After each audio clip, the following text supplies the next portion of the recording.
коркутуп атат. Ким баш көтөргөн болсо, аны алып барып сурак кылып атат. Белини бүктөп, тизесини жерге тийгизгенге аракет кылып атат бул бийлик. Бирок биз сынбайбыз. Биз курчуйбуз кайра тескеринче. Себеп мен өскөн жер менин жерим, бу менин мекеним. Өскөн жеримди сагынамын. Өлкөбүздүн эң өзгөн жери, өзгөчө ак көңүл биз жак эли. Өзүм мен бөтөн жерде жүрсөм дагы өзгөнгө теңебеймин өзгө жерди. Өзүм мен өзгө жерде жүрөмүн. Өзүмдүн өскөн жерим сүйөмүн. Өзгөлөр өзгөн жерин танысын деп өрттөнүп өчпөс оттой күйөмүн. Өзөгүм темирден каттуу бекем. Өзгө жердин азабына туруктуш бердим нечен. Өзүмдүн өскөн жерим өзгөнүмдү. Өзгө жерде жүргөнүмө өкүнбөймүн. Өскөн жерим кадырыңды билдим бекен. Өзгө жерде көрдүм көп коз жайды. Өскөн жерим бул сулулук алдыңдагы бир чекең. Өстүргөн өскөн жерим экинченем. Өзүңөн чыга берсин эр азамат. Өлкөсүн өскөн жерин балай билген. Өзгөчө Дейіп болды, сабыр бол. Депутаттарға қайрылып кетейін. Ертең кеш болып қалбасын. Урматтуу депутаттар, көріп отасыңар. Белоруссияның парламентін көріп отасыңар. Украинаның Верховный Радасын көріп отасыңар. Тура эмес чечим чыгарганда эл топтолуп чыгып, депутаттардын бети башын жарып, токмоктоп алып барып мусорный ящикке салып коюп атышат. Эртең силер неме кылбагыла? Бул үзөңгү куш менен каркыра берилгенде депутаттар жүрөт го деп андай эмес. Бул жерде эл эртең курукчулуктанда силердин дагы бети башыңарды жарып, Белоруссия менен Украинанын депутаттардын бети башын мусорный ящикке ташып, силер да мусорный ящикке таштайт. Ошо өзгөнүн эли мэрден болуп ачкадан калган. Ошон үчүн көзүңөрдү ачып, кол койбогула. Иши жок калсаңар, көп болсо 2 жыл иши жок каласыңар. Арызыңарды жазып, лучше депутат таштап кеткиле, зато семьяңар менен өмүр бою чогуу болосуңар. Туура. Мен ошо Өзгөн районунун Кемпироватка суу сактагычка жакын жайгашкан айылдан боломун. Мен аябагында жакшы билемин ал жерди. Ал жер ушундай кооз жер.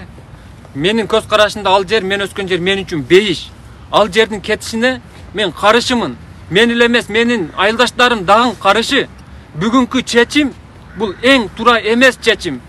Бул кечеги мына жогорку кеңеште ошо Кемпироват кетсин деп өзүнүн голосун бергендер, булар энесини саткандар, жерини саткандар. Буларды эч кечирбейт кыргыз эли. Себеп Кемпироват суу сактагычында ушундай кум бар туугандар. Ол Ош областын камсыз кылып турат ушул күндө. Кемпироваттан башка биз Ош областы кайсыл жерден кум алабыз? Кайсыл курулуштар болот? Кийин топурак менен үй салып, шубагыбызды каяктан кылабыз? Биз кум менен шубайбыз. Үй ошо кум менен турат, кирпичтер кум менен урулат. Башка бизде андай жок.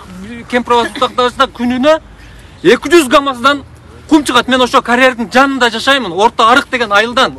Эгер менин сөзүм жалган болсо, азыр бат эле билип алсаңыздар болот. Ушул күндө Ош областында 10 миңден 15 миңге чейин кум сатылып аткандыгы бул анык. Кум төрдөн көп булдун пайдасы. Бул түгөнгүс байлык. Кемпироваттын куму. Кум төрдү казып отурса түгөнөт алтыны. Бирок Кемпироваттыкы түгөнбөйт. Биздин суубуз курап калбаса, Кемпироваттын куму түгөнбөйт. Ошол жерде биз жашайбыз. Биз карапайым эл ошол жерден биз кум жүктөп, таш жүктөп, биз күн кечиребиз. Эгер бул жерге эгер коңшу өлкө ээлик кыла турган болсо, биз 1 грамм дагы кум ала албай калат экенбиз. 900 горизонт дегени биз кум алып аткан карьерден көп эле бери жылып кетти. Булар четинде калды деген сөз, бизге четинде место калды деген сөз. Мен ошол жердин жашоочусумун. Кимиси мен менен барса, мен көрсөтөм 900 горизонт кайерге чейин келет экен дагы. Бизге кандай пайдасы бар экендигини. Жок, наоборотчо булар 99% биз уттук дегени 99% утулгандыгына. Мына мен ишендирем, мен ошол жердин жашоочусумун. Калганыңыздарды билбедим. Но бирок мен ошол жердин жашоочусумун. Мына бул азыркы келишим, бул таптакыр кыргыз элине чоң кайра тескеринче алып келгенде бизге бул минус келтирет. Биздин эч кандай бул жерде биздин утугубуз менин көзүмө көрүнбөй атат. Какыраган жердин бизге кереги жок. Бизге ошол ол жерден 4 дарыядан суу агып турган болсо, 2 дарыясы кошулуп, бир Ясыз дарыясы болуп куюлат. Экинчи Кара дарыя куюлат. Үчүнчү Курчап дарыясы. Бул суунун секундасына ол жерде миңдеген куб суу агып кирип атат коңшу өлкөгө. Ол коңшу биз кубасына эле алган болсок, азыр 1 литрди канчадан алып атабыз азырчы? Мен мына Бишкек шаарында келип, мен өзүм ошо суунун үстүндө жашаймын да. Мен үчүн багындай эмес. Мына бирок азыр мына кийинки мен Ош областын азыр мен ошо күйүтамын. Кийин Ош обласы боюнча азыр эч бир жерден кум ала албайт. Келечекте олорго гана кыйын болот. Ака кум берип коюң, жашайт экенбиз да. Ошондой эле болуп атат. Судан куруп калат. Ошондой болот. Мисалы үчүн мына мен Ош областы боло турган болсом, Кемпироват ошо жүрөгүм да. Ушу менин жүрөгүм алып кое турган болсо, менин калган органым иштейби? Кудду ушул сыяктуу азыр Кемпироваттын азыр биз Кемпироватты берип кое турган болсок, Ош областында мындан кийин курулуштар токтойт туугандар. Эч кандай өнүгүү, өсүү деген болбойт. Үчөплүс Кемпироваттын тегерегинде мына бул ошо Камчыбек Ташиевич жашаган ошо айылды барпыдан түшпөс эле подъемдан түшпөстөн уже Кемпироват башталат. Ошол боюнча бул кара суу менен түгөнөт. Өзгөндүн айланасынан ушундайынан кетет. Кемпироват суу сактагычынын аянты эми бул 5731 гектар жер болгон болсо, бул ошо Кемпироват суу сактагычына гана айланат. Ишенбесеңиздер, караңыздар, ошондой эле айланат. Ал жерден 2-3 жерден ошо аябагандай Кемпироват суу сактагычына биздин Ош Бишкек жибек жолу жакын жайгашкан. Бул келечекте бул коркунуч келтирет деп мен ишенемин. Булар түздөн түз эле алып келип туруп азыр ошо мен айылыма чейин олар 3 жыл же 4 жыл же 5 жыл 900 горизонтта сууну сактай турган болсо, билбейм биздин айылды каяка көчүрүшүнү.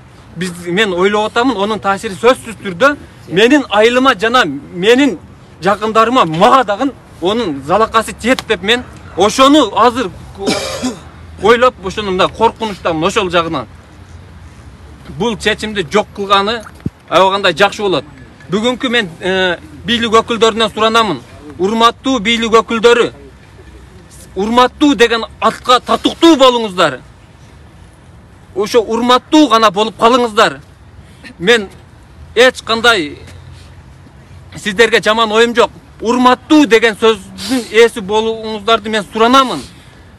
Эгер бүгүн ушул Кемпироват ким кете турган болгон болсо, ким ошол Кемпироваттын кетишине өзүнүн ыраазычылыгын берип ошол жерди кетсин деген болгон болсо, мен аларды кыргыз элинин чыккынчысы, кыргыз элинин душманы деп билемин. Жерини саткандар бул энесини саткандар деп билемин. Энесини сата турган адамдар деп билемин. Себеп неге? Себеп биз мисалы үчүн ар бир жигит жерини коргобосо, анда ал ким? Мисалы үчүн биздин мынау аялдарыбыз, энелерибиз биз төрөлгөндө Батыр төрөлдү деп биз менен кубанып, алар сүйүнгөн да. Эми биз ошолундай жерди берип койгонго болсок, эртең биз жерди коргой албаган аялдарыбызды, энелерибизди, эжелерибизди биз кантип коргойбуз? Биз ал жер үчүн биз башыбызды саябыз өзгөндүн жигиттери. Менин айылдаштарым азыр аябагандай ачуусу келип турат. Буга чейин биздин аксакалдар иман, мыйзам, тартип токтоткула, бийликтен жакшы гана үмүт кылайлы, Алладан суранайлы деп гана токтотуп келди. Бирок имам, мыйзам, тартип деген нерсени биздин жаштардын пешенесине жазып койгон жери жок. Себеп ол жер биз үчүн ушунчалык кадырлуу. Бүгүнкү ошол жердин кетсин деген депутаттардын, булардын билбейм, ол булар үчүн кадыры жок болгон болсо, биз үчүн кадырлуу ал жер. Эртеби, кечпи биз булардан ошол жерди ким кетсин деген болсо, жаркыраган күн келет. Мен ишенемин, олар менен биз эсеп китеп кылып алабыз өзгөн жаштары. Мен ишенемин, кечеги күнү бул бийликти кетсин деп өзгөнгө чыгарып койгондугу үчүн мен 2 күн сурак кылды. Мен ушунчалык жаным ачканы, мен жеримди деп чыксам, мени 2 күн алып барып мен сурак кылышты. Мен кыргыз элинин душманы эмесмин, мен жериме күйдүм. Ошол жердеги мен эң бүгүнкү наразы болуп аткандарым, бүгүнкү күч органдарга наразымын. Себеп ооздоруна түкүрүп койгондой бүгүнкү бийлик. Биз кызматтабыз дейт. Алып барып алып ушундай сурак кылат экен, унутулгуз. Булар менен дагы кыргыз эли эртеби кечпи сүйлөшөт деп мен ишенемин. Биз буга чекит коебуз. Biz buga çekip koyabız. Rahmat. Da men sözüm bitken yok. Sözüm bitken yok. Prosto hazır. Şunçalık kүйüp atamın. Жердин кадырыны эми мен ошол жердин жашоочусу болуп мен просто мен мындай ичимен дүтөп азыр багымда болуп атам да. Буга чейин өзүм бир топ жыл мындай четте болдум. Ушундай бир сагынуу багындайларында ушунчалык ичимден күйөт элем, ошол жерлерди сагынат элем. Менин өскөн жерим мен үчүн бейиш. Мен үчүн бейиш.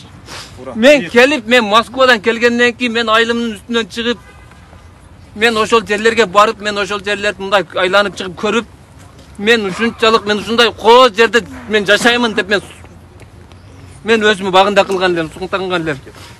Себеп менин өскөн жерим